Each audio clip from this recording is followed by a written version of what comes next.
Reflection number 3. Team leadership is more effective than individual leadership. That's important. Team leadership is more effective than individual leadership. If I could do one thing for you, one thing today, in this area of leadership, I would try to convince you that it's better to lead as a team than it is to lead as an individual. So go back to your organization and begin to develop leadership teams. This is the way to do it. Do it together.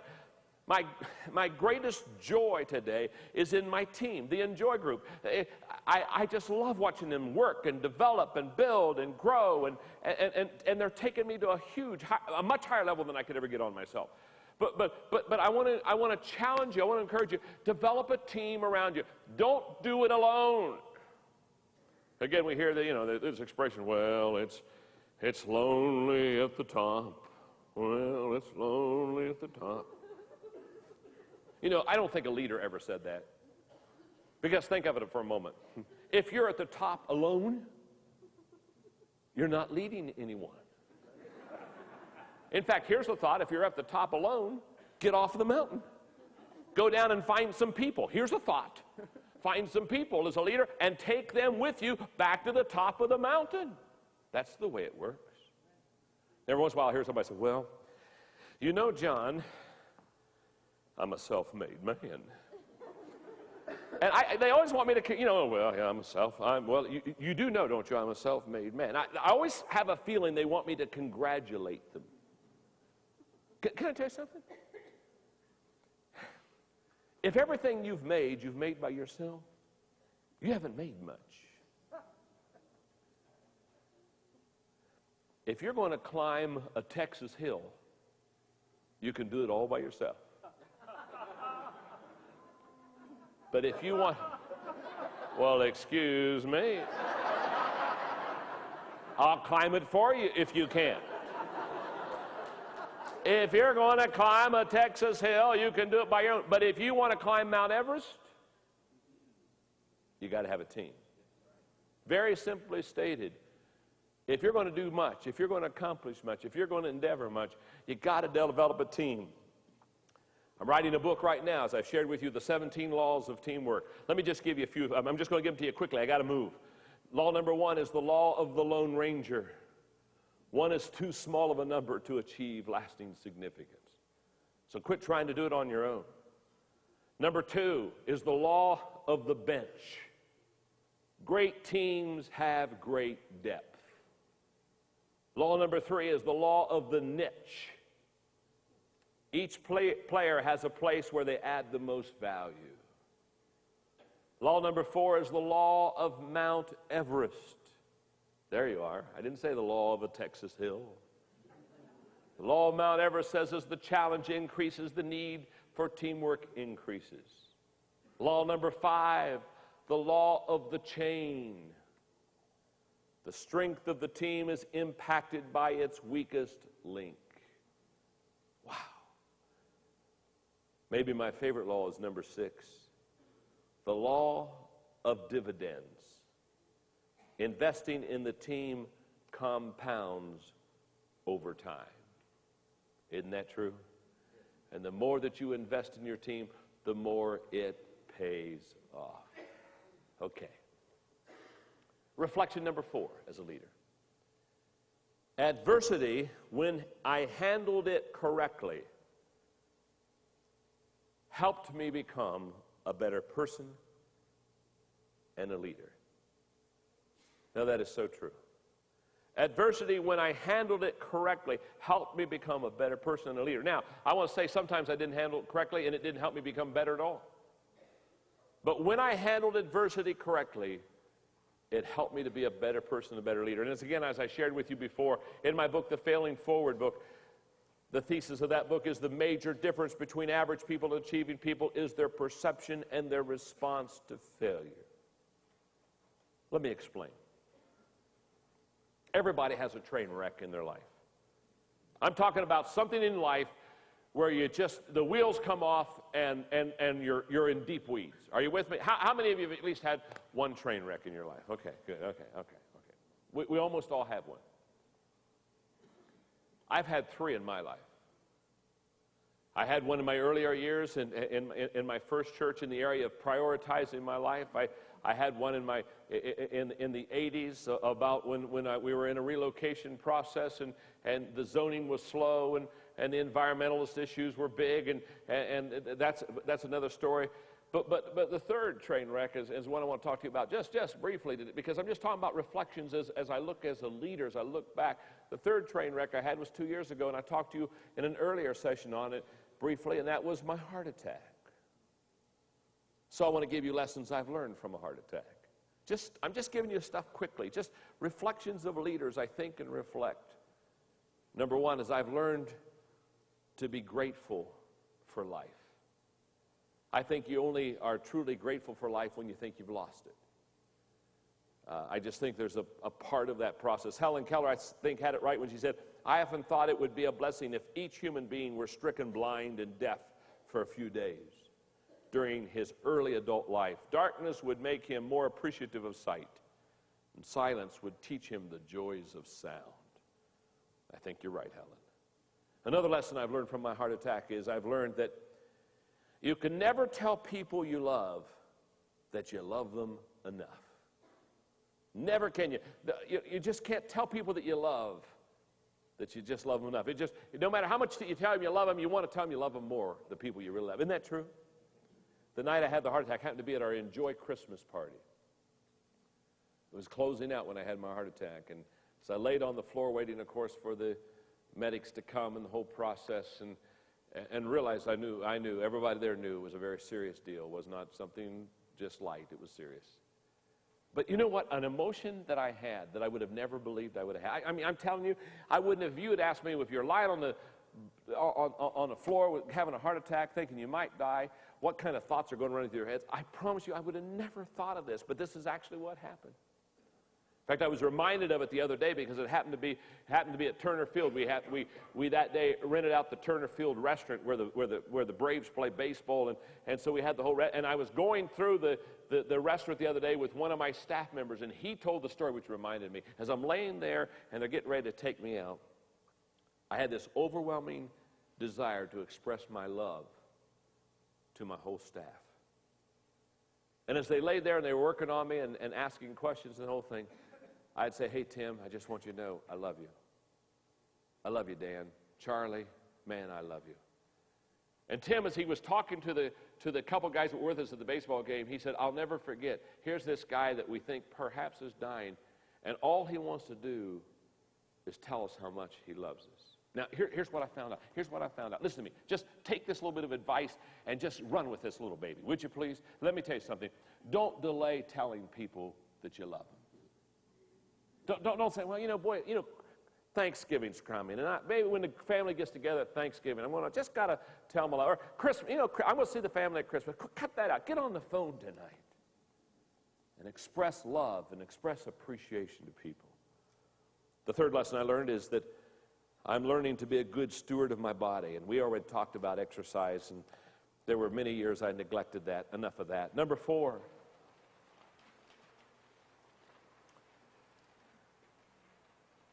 I've learned the grace of receiving. I am a better giver than a receiver. Are you with me? I'll tell you when I found that out. By the way, I found this was a huge problem in my life when I was pastoring in Skyline, and we had a foot washing service one night, and the staff, the pastors, for 2 hours of worship straight, we literally washed hundreds of our lay people's feet, and it was an incredible experience.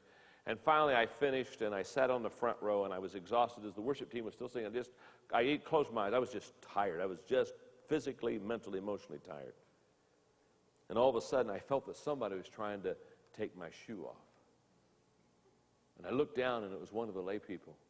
And I said, oh, no. You don't understand. We, as the staff, were washing your feet. And I'll never forget that staff member, just tears flowing down his cheeks, said, Pastor, can't I wash your feet? Oh, was I convicted. I mean, it's like God was going, boom, boom, boom, boom, And that was that was the day I realized that I'm not a good receiver, I'm a good giver. And when I had the heart attack and I had 6 weeks that I couldn't do anything, and I'm telling you, the words, the calls, the gifts, I couldn't even begin to talk to you. Don't need to, it's not important anyway. And I remember from Maranatha Music and Buddy Owen and Tom Vay and those guys at Maranatha, I remember they sent me a whole box of great worship CDs. And they sent me a CD recorder, and they wrote me a note and said, John, we know you. This is not easy. You want to be out doing something. Sit down, shut up, and listen to these CDs. And I remember I sat there and I listened to the first CD, and I just quietly wept through the whole CD. The giving of someone else to me. I learned the grace of receiving. Number 5, I learned again the value of prayer. My prayer partner, Bill Klassen, when I woke up in the hospital, by the way, and I fought throughout the night for my life, and finally they cleared the problem in my artery about 4 o'clock in the morning, and I went and got some, then I could, for the first time, rest and sleep. And I woke up probably around 10 or 10:15 that morning. And my prayer partner, Bill Klassen, who's been my prayer partner since 1981, prays for me every day. When I opened my eyes in the hospital room, there he sat, just quietly at the end of the room, at the foot of my bed, waiting for me to awaken. As soon as I awakened, he came over and he said, John, I prayed for you throughout the whole night. And I thought, oh, man, the value of prayer. Number 6, I've learned to focus on what I have, not what I lost. I can really relate, especially to that in the area of food, because I had to basically give up desserts. I had Dick Peterson, the COO of our company. We were together recently, and he said, John, he says, you've done so good. You haven't had desserts now for about 1.5 years. He said, probably by now you've lost your taste for them, haven't you? I wanted to kill the man. I mean, a big monster inside of me just started to rear his ugly head and said, just strike him dead, Maxwell. Just, what do you mean I've lost my taste? I went out with the crew the other day to a basketball game, and they all got a carrot cake that big. And I just wanted to dive my body into that. You know what I mean? I thought, if you don't mind, I'd just like to stick my head in that for about 30. What a way to suffocate. How did he die? He had his head in carrot cake and didn't come up for air. He's finally died. He just dead, you know. What killed him? Carrot cake just flat out killed him. He just wouldn't get his head out of the carrot cake.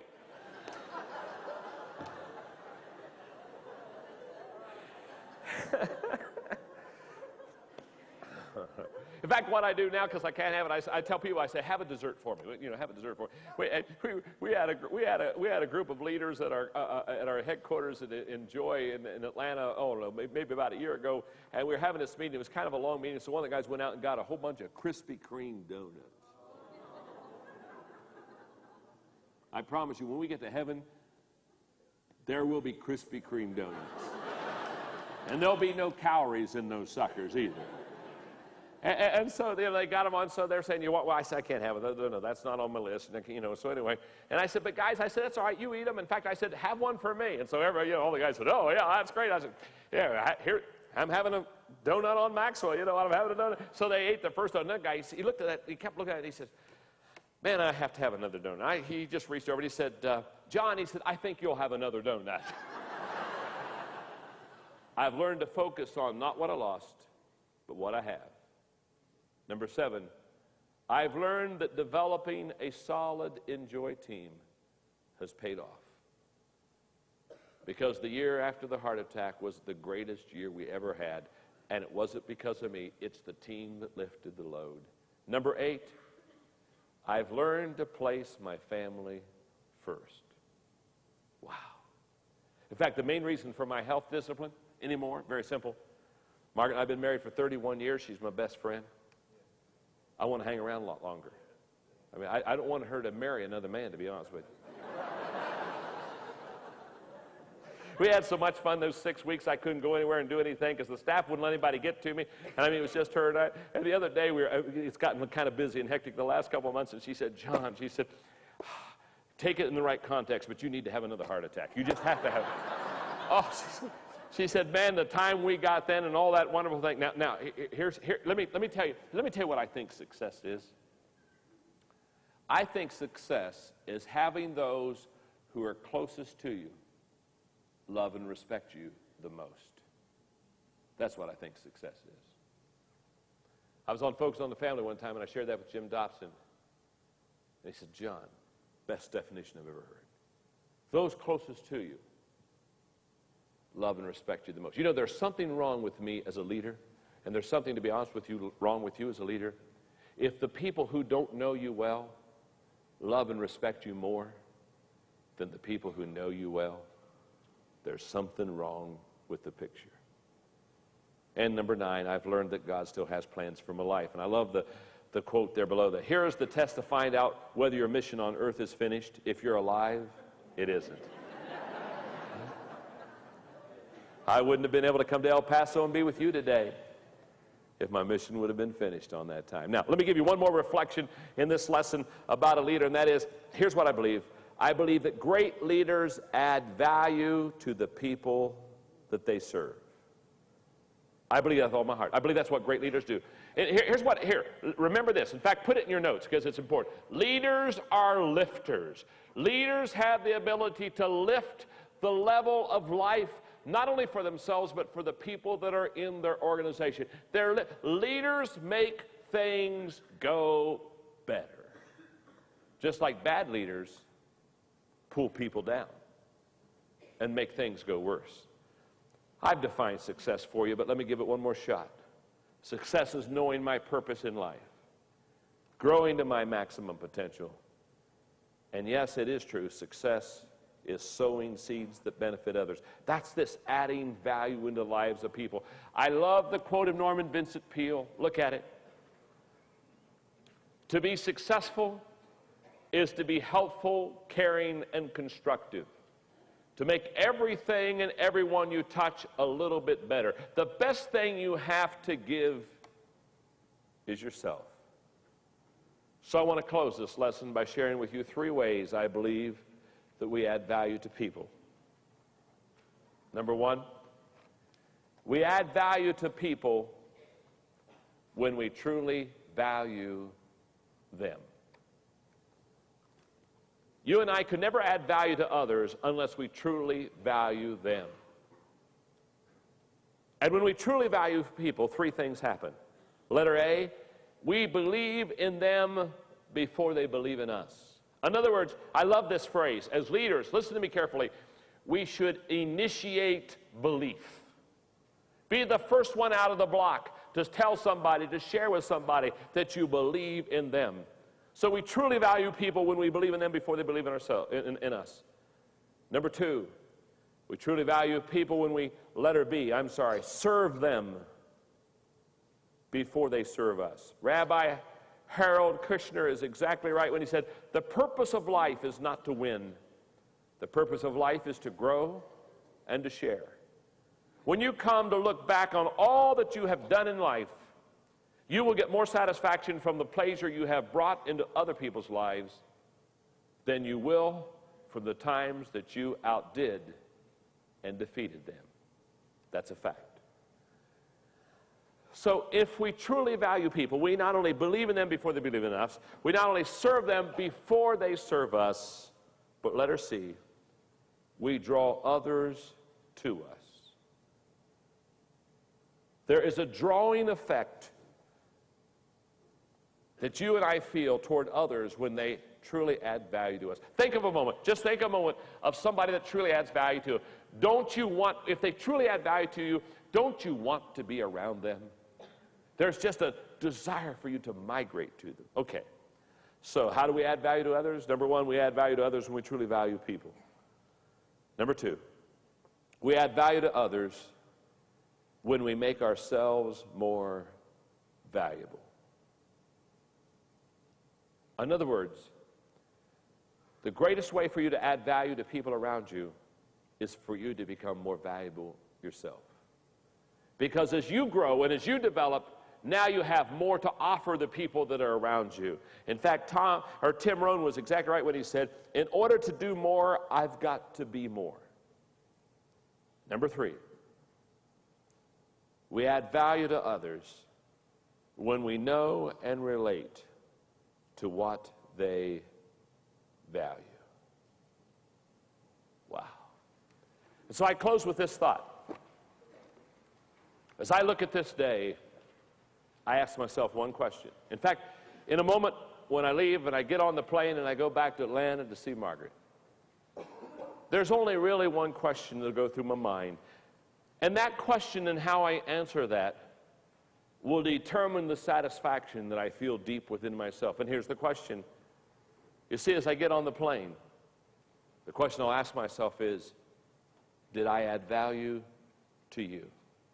In other words, when you came in this morning and now as you leave this evening, did I help maybe encourage you, help you be a better leader, help you make some decisions in your life? Because if I added value to you, then the trip to El Paso was worth everything. Because I don't think there's anything we can do better for our fellow man than to come alongside of them, add value to them, and make their life a little better because we've been their friend. Thank you very much. God bless you.